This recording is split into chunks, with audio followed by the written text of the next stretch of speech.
Welcome to Social Aloe Ministries, where we are committed to glorifying God while exposing the devil. Welcome to part one in a series about manipulative ministers, those who twist scriptures in order to advance their own agendas. And as a result, a messenger of God becomes a messenger of Satan. In Luke 4, 1 through 13, we see how the devil tried to tempt Jesus. And when he did, a lot of times he would twist scriptures, but the Lord had to come back and correct him by saying, "It is written." In one example of how a minister may twist scriptures in order to advance his or her personal agenda is when someone leaves that person's ministry. Before that happens, you may have heard the minister showering that individual with accolades. But once the individual leaves, then you're encouraged to shun that individual because he or she is an apostate. The person may be called a dry Christian. The pastor may start questioning that person's salvation. In some cases, the pastor may say that that person was being disobedient and has backslidden. But the pastor just won't say those words. The pastor will also use scriptures to try to back up those claims. And for example, in telling you that someone is an apostate, and it's making it seem as if you associate with that person, you're going to become an apostate too. And the minister may use 2 Corinthians 6, starting in verse 14, which states, "Be ye not unequally yoked together with unbelievers. For what fellowship hath righteousness with unrighteousness? And what communion hath light with darkness? And what concord hath Christ with Belial, the devil? Or what part hath he that believeth with an infidel? And what agreement hath the temple of God with idols? For ye are the temple of the living God, as hath said, I will dwell in them, and walk in them, and will be their God, and they shall be my people. Wherefore, come out from among them, and be ye separate, saith the Lord. And touch not the unclean thing, and I will receive you. And I will be your father, or I will be a father unto you, and ye shall be my sons and daughters, saith the Lord Almighty." So it's somewhat, wherefore come out from among them. The pastor will make it seem as if you need to separate yourself from that individual because that person is clean. Not realizing that the Lord may have told that individual to leave that ministry, and that when he said, "Come out from among them," that the Lord told the individual to leave, to get away from that ministry, because that ministry is the unclean thing. And do not let a pastor tell you that just because someone leaves that person is of the devil. Especially again, if that person was someone who the pastor seemingly had respect for. If you notice that whenever people leave, suddenly the pastor turns on the person and tries to turn the congregation against him or her. Be very careful, because the way the pastor treats others is the way he will treat you under the same circumstances.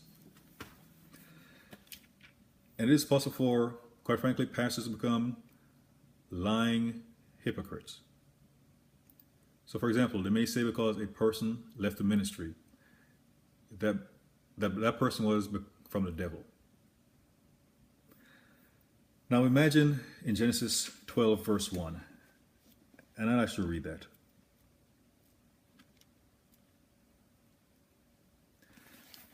Because I'm sure this was not an easy thing for this family to go through. "Now the Lord said unto Abraham, Get thee out of thy country, and from thy kindred, and from thy father's house, unto a land I will show thee." Abraham did just that. He had received a word from the Lord. So he left his family, and he left his country. Abraham was 75 years old. The Lord did not speak to his family. The Lord spoke to Abraham, but Abraham obeyed what the Lord said. His family probably didn't like it, but Abraham followed the Lord. His family may have had bad things to say about him, but what they had to say was not as important as Abraham obeying the Lord.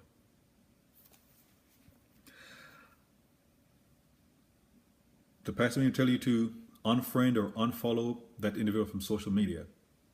And for example, like maybe using scripture, Ezekiel 22:26, when the Lord talked about not mixing the holy with the profane. Be very careful if you are in a ministry that makes it seem as if that ministry is God's chosen church, as if it is the best church on earth and every other church is in error. Be very careful.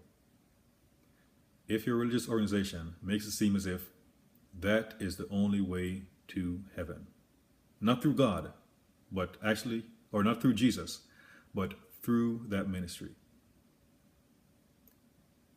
No one comes to the Father except through Jesus. Jesus did not name any ministry. So there are many ministries out there where the pastor is doing the right thing, leading people to Christ. If people want to leave, they're free to come and go. And as a pastor, that pastor knows that in a sense, he is planting grass for the Lord's sheep to come and graze as they please. And if what he is feeding, or if what he is feeding isn't quite what the sheep need, they're free to go to another pasture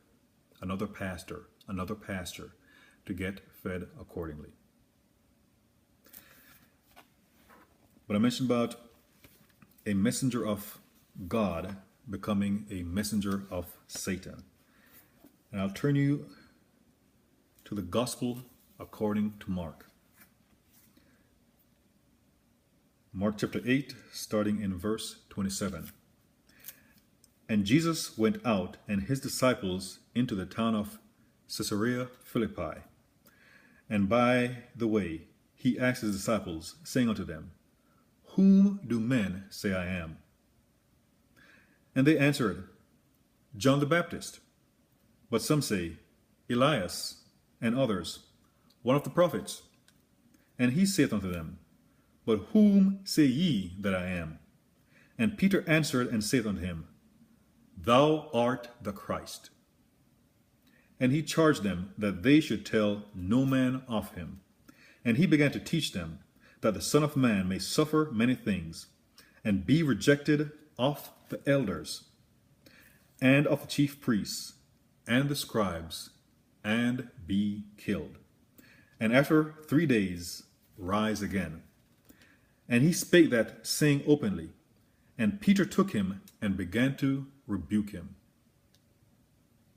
He said those things. Peter, who had just said he was a Christ, took him and began rebuking him.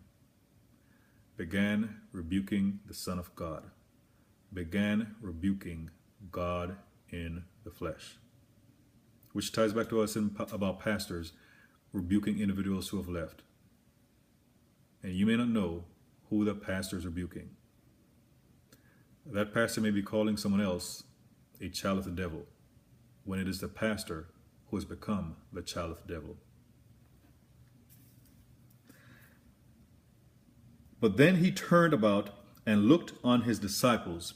He rebuked Peter, saying, Get thee behind me, Satan, for thou savorest not the things that be of God, but the things that be of men. So in the passage, the same Peter, one moment he was saying, Thou art the Christ.